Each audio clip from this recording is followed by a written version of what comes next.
Estamos de volta com mais um Figurino em Foco e hoje a gente vai contar história, mas não é qualquer história não, é história da moda e eu tenho certeza que você está curioso.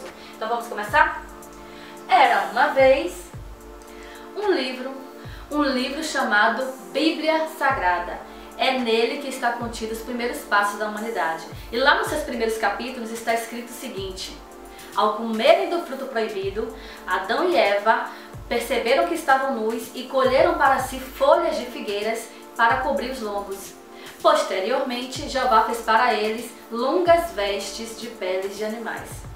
Sendo assim, nós temos o primeiro registro de vestuário da humanidade, peles de animais, que perdurou durante centenas de anos à frente. Este mesmo livro nos traz grandes referências da humanidade, sendo que, dentre elas, nós temos a história dos egípcios, e os hebreus, onde os hebreus foram escravizados, pelo povo de Faraó. Então, esse povo de Faraó também deixou registros nas paredes, nos locais onde eles habitavam, nas pirâmides, com grandes pinturas que retratavam o dia a dia daquele povo. Sendo assim, nós podemos já estudar a indumentária egípcia, que já traz uma grande quantidade de informações, de adorno, já se usava o linho, a transparência, a sensualidade já era explorada. A indumentária egípcia é a mais interessante de ser estudada dentre todas as civilizações existentes na época dos faraós.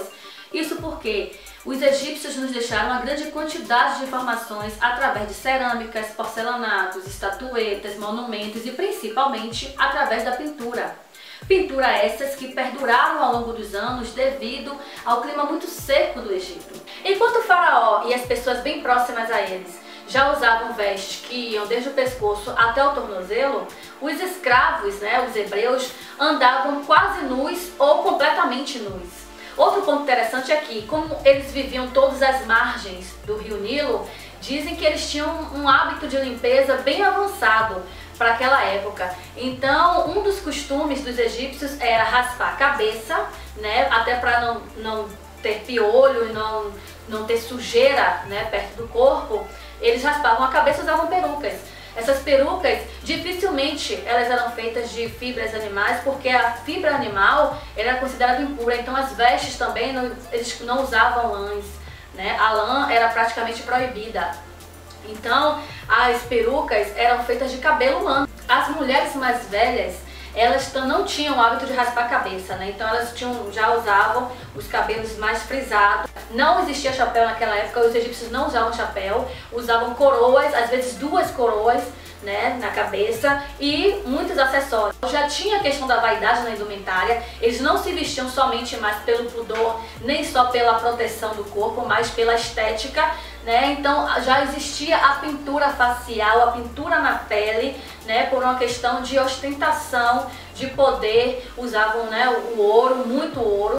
Nesse mesmo período, existiam, como eu acabei de dizer, outras civilizações que viviam mais distante dos rios, das margens dos rios, em climas mais frios. Então ainda tinha o hábito de usar peles de animais, sim, Só que essas peles traziam muito desconforto, porque com o passar do tempo elas começavam a endurecer. E ao longo dos anos eles foram descobrindo que passar a gordura de animal sobre a pele deixava ela mais maleável. E com muitas e muitas experiências eles conseguiram chegar à técnica de curtir o couro.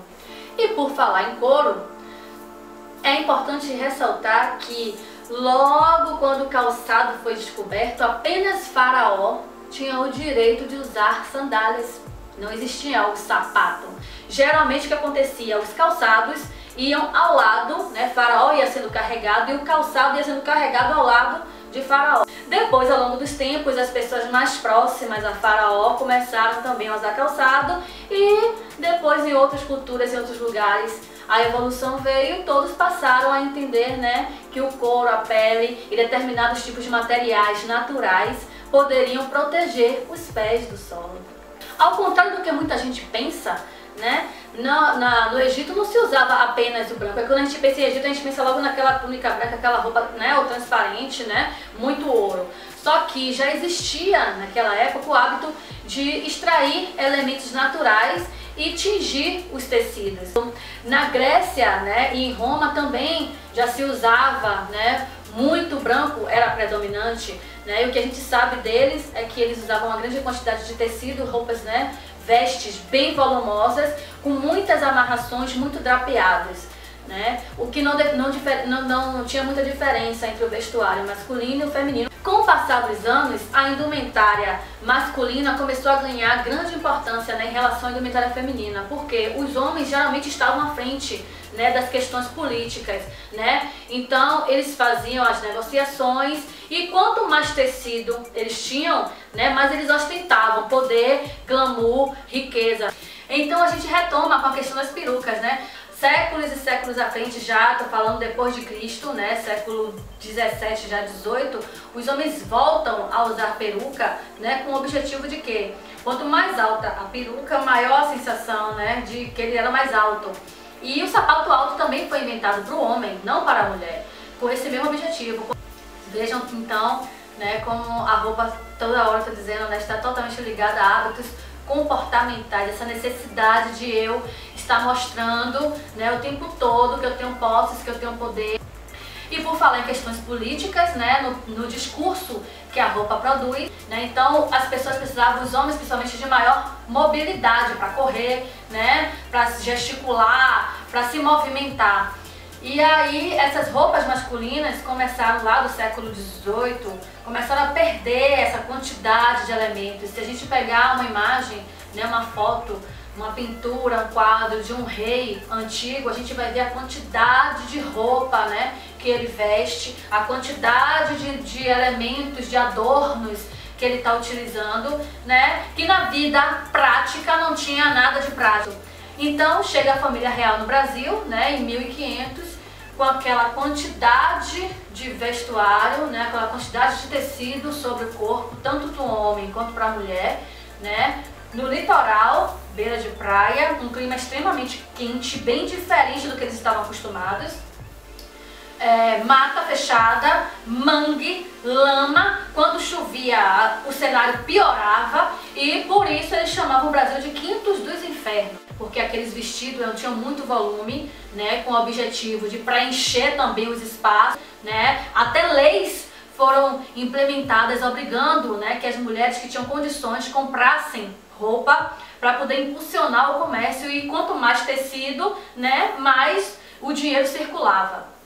Chegam os negros no Brasil e as mulheres de corte, né, pegam o hábito de pegar uma negra e colocavam nelas os melhores vestidos, colocavam, né, seus adornos, muitos adornos, né, e no dia de culto a igreja, aquelas negras vinham à frente do cortejo, toda adornada para ostentar a riqueza dos seus donos. Outra curiosidade são os vestidos de noiva de hoje, que nada mais são do que réplicas dos vestidos de corte daquela época. Os espartilhos eram grandes vilões daquela época, porque eles matavam muitas mulheres. Eles matavam as mulheres sufocadas e também pela quebra dos ossos da costela que perfuravam órgãos internos. Então as mulheres morriam pelo uso do espartilho. Mas por que elas usavam? Porque naquela sociedade as mulheres de classes altas, né, que eram quem usava esses acessórios, elas eram bem vistas. Quanto mais apertadas elas estivessem, maior postura elas teriam. A mulher tinha a função de gerar filhos, né? Tinham serviçais para fazer tudo, então sua única função era ficar bonita, né? Ainda que isso fosse causar problemas de saúde para ela, e gerar filhos. Vocês lembram daquela cena do filme Titanic, onde a mãe de Rose está conversando com ela, né? Então ela tá ali, né, revoltada, né, conversando com Rose, porque Rose tá já saindo com Jack, né, correndo o navio todo, fugindo do casamento, a mãe não tá nada satisfeita com aquela situação, e aí ela começa a apertar e falar, e ela aperta o espartilho, né, porque ela precisa tomar uma postura melhor perante aquela sociedade, porque ela precisa se casar para reerguer o nome da família, e porque a cintura dela precisa estar bem afinada, com o corpo bem definido, para que ela possa ser desejável e gerar bastante filho. Bem mais à frente, chega uma mulher revolucionária que vai transformar todo esse pensamento da sociedade e vai soltar e livrar as mulheres dos espartilhos. O nome dela é Coco Chanel. Sendo assim, na década de 20, a gente já pode ver uma silhueta totalmente diferente da silhueta que a gente via, né, nesses vestidos, esse período de corte de espartilho. As roupas estão bem mais largas, bem mais soltas. A cintura, né, já não está marcada, o cós, né, dos vestidos, as peças vão cair, vão ficar mais ou menos na altura do quadril. Então as mulheres vão estar bem mais livres para se movimentar. Os acessórios, tá, eles continuam, permanecem. Coco Chanel surge, na verdade, primeiro com os chapéus maravilhosos que ela cria, né? Depois ela revoluciona todo o vestuário e aí ela vem com uma roupa muito mais leve e muito mais possível de ser usada na sociedade para que a mulher consiga praticar ações normais do dia a dia e não seja vista apenas como uma boneca de enfeite. 20 anos após Coco Chanel transformar o vestuário feminino, que não ficou só lá na Europa, veio para o Brasil com força total. Naquela época já se falava em moda e a Europa desde então é considerada o berço da moda, tá? Todos esses conceitos já estão existindo na sociedade. Não se fala em design, não se fala em estilista, mas já se fala nas modistas, que são as mulheres que fazem moda, e os alfaiates, né, que fazem moda para os homens. Então, 20 anos após toda essa transformação, eis que surge a Segunda Guerra Mundial, que vai novamente transformar todos esses conceitos sociais e a roupa, né, a indumentária, vai mudar juntamente com todos esses conceitos. Com a explosão da Segunda Guerra Mundial, o governo americano lançou uma campanha para que as mulheres fossem trabalhar nas fábricas para suprir as necessidades, né, daquele momento, porque os homens não podiam mais suprir, eles estavam na guerra, muitos e muitos homens estavam mortos, então por falta de mão de obra, por falta de dinheiro, a economia quebrada, as mulheres passam a atuar no mercado de trabalho. Com o final da guerra, a principal fonte de tecido eram as cortinas das casas. Então essas cortinas passaram a virar roupas para toda a família. Isso porque, devido a tantas consequências da guerra, as pessoas não tinham mais dinheiro, a economia estava quebrada, então aquelas roupas também super adornadas não eram mais funcionais, né? Percebam que o tempo inteiro a moda, o vestuário está diretamente associado a questões culturais, a questões comportamentais. E é a partir deste momento que toda a história também do comportamento feminino dentro da sociedade começa a ganhar novos valores. A mulher, ela agora já passa a atuar no mercado de trabalho sem grandes preconceitos.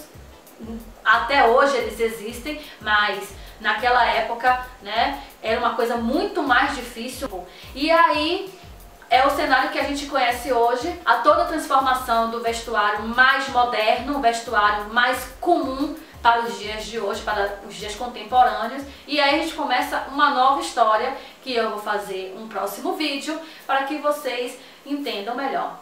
Então, para você que está me assistindo, eu poderia dizer que para cada momento histórico desse que eu falei aqui, que eu dei, né, essas pinceladas, poderia ser escrito um livro. Porém, com a sociedade que a gente tem hoje, contemporânea, onde tudo é muito imediatista, eu não poderia gravar um vídeo aqui de horas de duração. Espero que tenha gostado. Aqui embaixo tem todos os links das nossas páginas, das nossas redes sociais. Espero que você faça parte do nosso canal. Eu fico por aqui, porque agora eu vou preparar o nosso próximo figurino para o nosso próximo encontro. E por falar em figurino, quem assina a peça de hoje é Dona Sônia Honório, a minha queridíssima mãos de fada do bordado carioca. Dona Sônia, um super bem. Ela se inspirou para fazer essa peça na indumentária egípcia e na indumentária romana, né? Muito volume, né? Esse detalhe de bordado aqui. E eu só tenho a agradecer a todos vocês. Um beijo e até mais.